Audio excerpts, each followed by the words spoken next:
राकेश फुटे क्लासेज में आप सभी का एक बार फिर से हार्दिक स्वागत। हमारा मैथ का टॉपिक एचसीएफ और एलसीएम चल रहा था और आज ये दूसरी क्लास है। हमने बेसिक पिछली क्लास में बिल्कुल क्लियर कर दिया था और आज हम इस पर जो एलसीएम और एचसीएफ है उस पर जो क्वेश्चन बनते हैं उसको हल करेंगे। आइए अपनी शुरुआत करते हैं। अगर आप चैनल पर नए हो और पहली बार वीडियो देख रहे हो तो पहले की क्लास है वो ज़रूर देखिए। उसमें हमने जो कॉन्सेप्ट बताए थे या फिर जो नियम बताए थे उसको एक बार ज़रूर पढ़ें। उसी के आधार पर उसी के बेस पर एक प्रश्न हल होगा।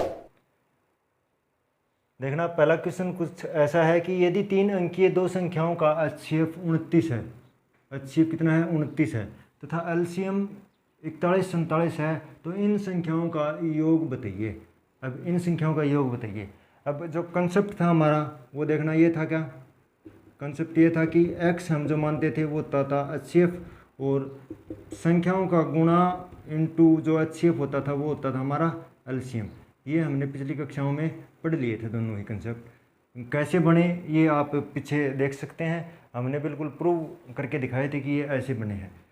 तो यहाँ क्या दे रखा है कि दो संख्याओं का एचसीएफ 29 है। इसका मतलब क्या है कि जो x है वो क्या दे रखा है हमको 29 और एलसीएम 41 47 है। एलसीएम 41 47 है। इसका मतलब क्या है a गुणा b गुणा x जो दे रखा है वो दे रखा है 41 और 47। ये होता है हमारा एलसीएम। एलसीएम की जगह हमने लिख दिया 41 47। अब यहाँ a गुणा b गुणा x की जगह हमको क्या लिखना है 29, सीधा ही लिखना है। जो मान दे रखा है हमको 41 47। अब यहाँ से सोल्व हो जाएगा a गुणा बी बराबर 41 47 बटे 29 और अगर मैं इसको काटूँ तो ये कटेगा 143 बार में, 143 बार में। अब a गुणा b बराबर आ गया 143। अब जो पिछला सवाल हमने हल किया था उसमें देखा था कि हमको दो को फैक्टर बनाने हैं। को फैक्टर को प्राइम फैक्टर्स मतलब सह अभाज्य संख्याओं में इस संख्या को तोड़ना है जिसकी गुणा 143 हो। तो वो दो संख्याएं क्या होंगी 11 और 13। 11 और 13 का अगर मैं गुणा करूं तो बनेगी 143। अब क्या है कि ये पूछ रहा है कि इन संख्याओं का योग बताइए। इन संख्याओं का योग बताना है। यहाँ तो ये गुणा है, ये संख्या a और b आ गई, a और b आ गई। इन संख्याओं का योग बताना है तो इन संख्याओं का योग बता देंगे हम। x 29 था और 11 प्लस 13 सीधा ही कर लेंगे हम। तो ये 29 गुणा 24 बराबर 696। ये हमारा इस प्रश्न का उत्तर होगा। ऑप्शन बी राइट होगा। आपको सीधा ही करना है कि कंसेप्ट जो हमें पता था कि x जो है वो एचसीएफ होता है, a गुणा b गुणा जो एचसीएफ होता है वो एलसीएम के बराबर होता है। x का मान दे रखा था, a गुणा b गुणा x का मान दे रखा था हमें एलसीएम के रूप में 41 47। a और b, a गुणा b x की जगह 29 रखा 41 47, a b की जगह हमने a और b निकाल लिया हमने 41 47 बटे 29 143 आ गया। 143 का मतलब क्या है कि a गुणा b के रूप में हमें दो संख्याएं लेनी थी जो 11 और 13 हैं और अब इन संख्याओं का योग करना था। x जो था वो 29 था और 11 और 13 ये संख्याएं थी। 29 गुणा 24 696 इसका उत्तर आ गया। अब अगला प्रश्न देखिए। दो संख्याओं के एचसीएफ तथा एलसीएम क्रमशः 7 और 140 हैं। यदि संख्याएं 20 तथा 40 के बीच हों तो संख्याओं के योग बताइए। अब जो है वो संख्याएं पूछ रहा है कि 20 और 40 के बीच हों तो संख्याओं के मान बताइए। अब यहाँ जो हमको दे रखा है वो दे रखा है, देखना एक तो एचसीएफ और एक दे रखा है एलसीएम। एचसीएफ हमें पता है x लेते हैं हम, x का मान है 7 और a गुणा b गुणा x जो दे रखा है वो दे रखा है 140। इतना हमको दे रखा है। अब यहाँ वही कंसेप्ट लगाते हैं, a गुणा b गुणा x की जगह 7 बराबर 140 और a गुणा b बराबर ये इसके भाग में जाएगा तो ये होगा 7 और 14 20। अब क्या हुआ, जो a गुणा b का मान आया वो आया हमारा 20। a गुणा b का मान आया 20। अब वही तरीका हमको a गुणा b इस 20 को तोड़ना है और इसको सह अभाज्य संख्याओं में तोड़ना है। ये विशेष ध्यान रखना आपको, सह अभाज्य संख्या में तोड़ना है, सह अभाज्य संख्या में से तोड़ना है। इसके क्या क्या जोड़े हो सकते हैं देखना। एक तो मैंने तोड़ दिया 1 गुणा 20, एक तोड़ दिया 4 गुणा 5 और एक टूटेगा 10 गुणा 2। अब हमें पता है कि ये दोनों ही संख्याएं 2 से विभाजित हैं इसलिए ये हम ले नहीं सकते। अगर मैं इसको लूँ, इस संख्या को लूँ मैं तो ये हो गया 1 × 20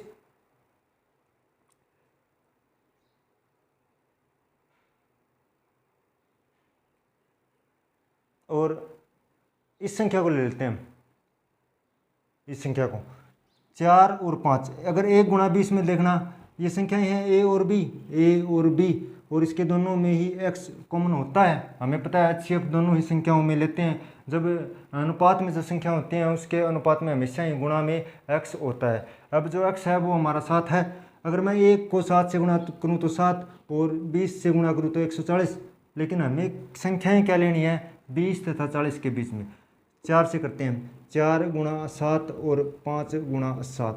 अब देखना 4 × 7 किया तो 28 और 5 × 7 किया तो 35। अब संख्याओं का जोड़ पूछ रहा है वो, तो सीधा ही जोड़ देना हमें 28 + 35 = 63। ये हमारा इस प्रश्न का आंसर हो जाएगा। देखना क्या क्या, दो संख्याओं का HCF और LCM हमें दे रखा था। HCF हमें पता है x होता है, LCM हमें पता है a × b × x होता है LCM। a और b का मान यहाँ से निकाल लिया हमने। a और b का मान आया 20 मान आया। अब हमें इनको सहभाज्य संख्याओं में तोड़ना है। 4 और 5 में मैंने तोड़ दिया। 4 संख्या एक तो 4 आ गई और एक आ गई 5। अब इन संख्याओं का योग पूछ रहा है जो कि x और bx के रूप में लिखेंगे। 4 और 5 को मैंने 7 से गुणा करी, जो x का मान 7 था, और सीधा ही 28 और 35 संख्या आ गई। इन दोनों का जोड़ जो होगा वो होगा 63। अगला प्रश्न देखिए।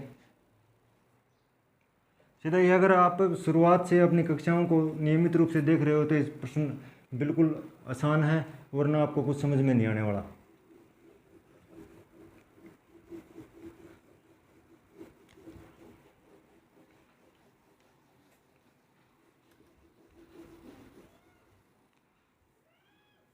अगला प्रश्न कुछ ऐसा है कि दो संख्याओं का योग 36 तथा उनके HCF तथा LCM क्रमशः 3 और 105 है। प्रश्न है दो संख्याओं का योग 36 तथा HCF और LCM क्रमशः 3 और 105 है। 3 और 105 हैं। संख्या के व्युत्क्रमों का योग बताइए। संख्या के व्युत्क्रमों का योग बताइए।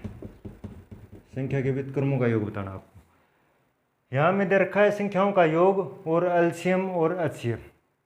सीधा ही आपको अगर ऐसा क्वेश्चन देखे तो योग ऊपर और नीचे संख्याओं का HCF गुणा LCM। 3 से काटा 12, 3 से काटा 3 × 12, 3 × 3 = 9 और 3 × 5 = 15, 4/35 आंसर। अब ये आया कैसे, ये जो कंसेप्ट है वो बता दूं मैं। अगर ये आता कैसा है देखना, यहाँ दो संख्याएं ले ली मैंने a और b, ठीक। व्युत्क्रमों का योग पूछ रहा है, इसका मतलब 1/a + 1/b। LCM लिया मैंने, LCM आया a और b। a से a कट गया बच गया b, b से b कट गया बच गया a। इसका मतलब क्या, a + b/a और b। और a b हमें पता है, सभी को पता है कि दो संख्याओं का गुणा बराबर LCM गुणा HCF होता है। पता है, पहली संख्या गुणा दूसरी संख्या बराबर LCM गुणा HCF, सभी को पता है। तो संख्याओं की जो गुणा है उसकी जगह मैंने लिख दिया LCM गुणा HCF। और संख्याओं का योग हमें दे रखा है 36, इसी से बना 36/LCM जो दे रखा है वो HCF 3 × 105, और मैंने सीधा ही काट दिया तो आया 4/35। आपको बस सिर्फ इतना ही याद रखना है। अगर व्युत्क्रमों का योग पूछे, संख्याओं का योग और HCF LCM दे रखा है तो सीधा ही योग बटे LCM गुणा HCF। सिर्फ 5 सेकंड का प्रश्न, बशर्ते कि आपको कंसेप्ट क्लियर होने चाहिए। अगला प्रश्न देखिए।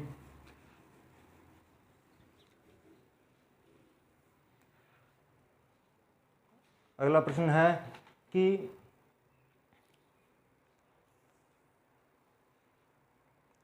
दो संख्याओं का LCM उनके HCF का 12 गुणा है। दो संख्याओं का LCM उसके HCF का 12 गुणा है। LCM उसके HCF का 12 गुणा है, 12 गुणा है। HCF तथा एलसीएम का योग 403 है। एलसीएम और HCF का जो योग है वो दे रखा है 403। यदि उनमें से एक संख्या 93 है और एक जो संख्या दे रखी है वो दे रखी है 93, तो दूसरी संख्या क्या होगी? दूसरी संख्या क्या होगी? क्वेश्चन ऐसा है कि दो संख्याओं का एलसीएम उसके HCF का 12 गुना है। एलसीएम और HCF का योग 403 है। यदि पहली संख्या 93 है तो दूसरी संख्या क्या होगी?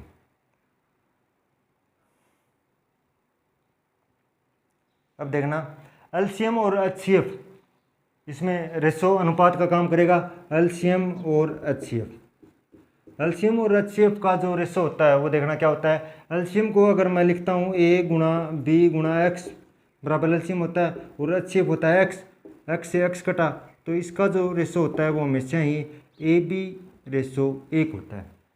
ठीक, AB रेशो 1 होता है इसका हमेशा ही रेशो। अब जो दे रखा है वो एलसीएम और HCF, एलसीएम और HCF, HCF 1 है और एलसीएम क्या दे रखा है? 12 गुना दे रखा है इसका। एलसीएम HCF का 12 गुना है, तो HCF 1 एलसीएम 12। अब अगर इसको मैं तोड़ूँ उसमें ही 6 अभाज्य फैक्टर में तोड़ूँ तो ये बना 3 और ये बना 4। यदि पहली संख्या एक संख्या 93 दे रखी है, कोई भी इनमें से एक संख्या जो है वो 93 दे रखी है। अब हमें देखना है कि 93 किस संख्या से विभाजित है। 4 से तो विभाजित है नहीं, इसका मतलब 93 क्या है? 3 से विभाजित है। और कितनी बार गई है 3 से? 31 बार। इसका मतलब ये भी 31 बार जाएगी, और 31 बार जाएगी तो ये 4 3 12 124 बन गई संख्या। पहली एक संख्या दे रखी है 93 और दूसरी संख्या दे रखी है 124। अब क्या पूछ रहा है कि तो दूसरी संख्या बताइए, संख्याओं का जोड़ बताए तो सीधा जोड़ कर देना है, लेकिन हमें तो सिर्फ दूसरी संख्या पूछ रही है, तो दूसरी संख्या क्या होगी? 124। ये हमारा आंसर होगा।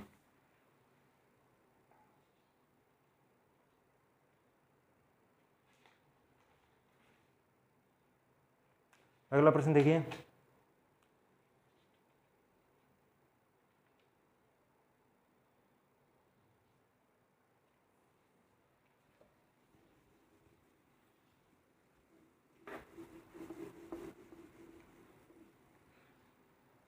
अगला प्रश्न है कि 4 घंटियां एक निश्चित तात्कालिक समय पर एक साथ बजती हैं। 4 घंटियां एक निश्चित समय में एक साथ बजती हैं, एक साथ बजती हैं। यदि वे इसके बाद वे क्रमशः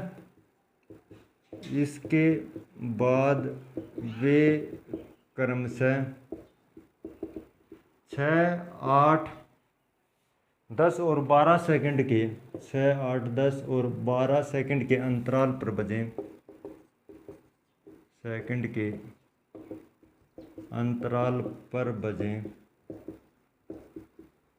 तो कितने मिनट के बाद एक साथ बजेंगी? तो कितने मिनट के बाद वे एक साथ बजेंगी?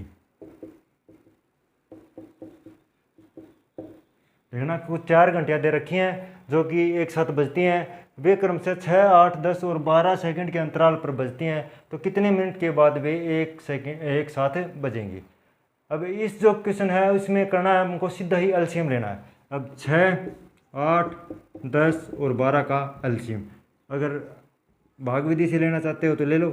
2, 2, 3, 6, 2 चौक 8, 2, 5, 10, 2, 6, 12, फिर 2 से 3, 2, 5, 6, 3, फिर 2 से 3, 1, 5, 3, 3 से 1, 1, 5 और 1, फिर 5 से 1, 1, 1 और 1। इसको गुणा कर देना, 2 गुणा 2 गुणा 2 गुणा 3 गुणा 5, और इसका जो एलसीएम आएगा वो आएगा 120। 2 दूनी 4, 4 दूनी 8, 8 3 24, 24 5 120। अब क्या कह रहा है? 120 सेकंड के बाद बजती हैं। अगर मैं मिनट में बदलूँ तो इसे 2 मिनट में। अगर इसी क्वेश्चन में एक और बता देता है कि यदि वे लास्ट टाइम 12 बजे बजी तो फिर कब बजेंगी, तो इसको कर देना, ये 12 बजे बजी थी और बाद में कब बजेंगी, 12:02 पे। ठीक, कैसे भी पूछे, अगर अंतरा टाइम पूछे तो 2 मिनट के बाद बजेंगी, और अगर कोई भी टाइम दे दे 12 बजे, 11 बजे, 1 बजे, 3 बजे, 3:20, तो उसमें 2 मिनट जोड़ देनी है। इसका इस प्रश्न में सीधा ही एलसीएम लेना था बस, और कुछ नहीं करना अपने को। इसी टाइप में एक प्रश्न और बनता है हमारा, जो कि लास्ट प्रश्न होगा। ये तो घंटियों का प्रश्न था, और इसमें एक है कि 3 अलग अलग बाल्टियों में दूध तथा पानी का मिश्रण है। 3 अलग अलग बाल्टियों में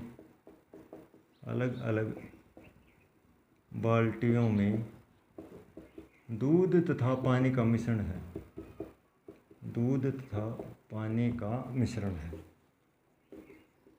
कोई बाल्टी है, उसमें दूध और पानी का मिश्रण है, और इसमें जो दूध और पानी का जो मात्रा है वो है 403 kg,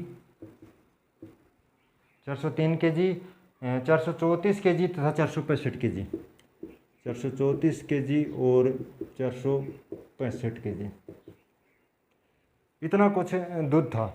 अब क्या कह रहा है कि वह अधिकतम माप क्या होगा जिन्हें इन्हें पूरी तरह से अलग अलग भर दिया जाए। पूछ रहा है कि वह अधिकतम माप क्या होगा, जिससे इसमें पूरा दूध भर दिया जाए।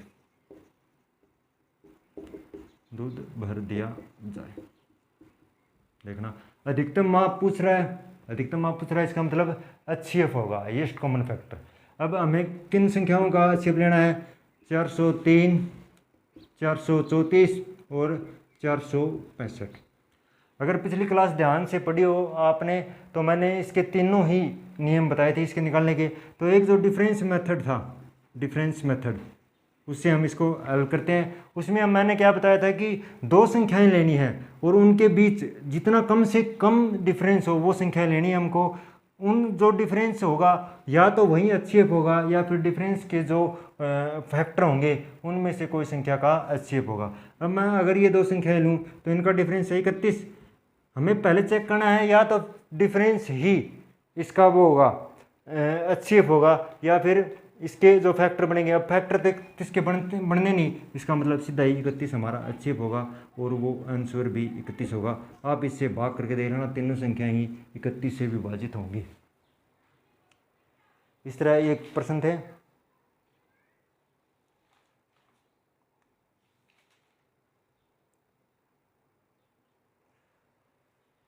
लगभग जो भी HCF और LCM की जो टाइप थी बेसिक से लेकर एडवांस तक, वो लगभग पूरी हो चुकी हैं, और मैं जो HCF और LCM का टॉपिक है यहीं समाप्त कर रहा हूँ। अगर कोई किसी को फिर भी अगर कोई प्रॉब्लम हो रही हो तो आप कमेंट बॉक्स में कमेंट कर सकते हैं, और एक बार जो क्लासेज हैं वो पूरी ज़रूर देखें। अगर आप इस प्रश्न को देखेंगे, सीधा ही एक प्रश्न देखेंगे, तो वो समझ में आने वाला नहीं है। तो आप पहले अपना कंसेप्ट क्लियर करें, फिर इन प्रश्नों को हल करें। बिल्कुल आसान है, 10-10 सेकंड के प्रश्न हैं, बस प्रश्न बड़े दिखाई दे रहे हैं। आप अपने चैनल पर बने रहिए, लाइक और सब्सक्राइब करिए। धन्यवाद।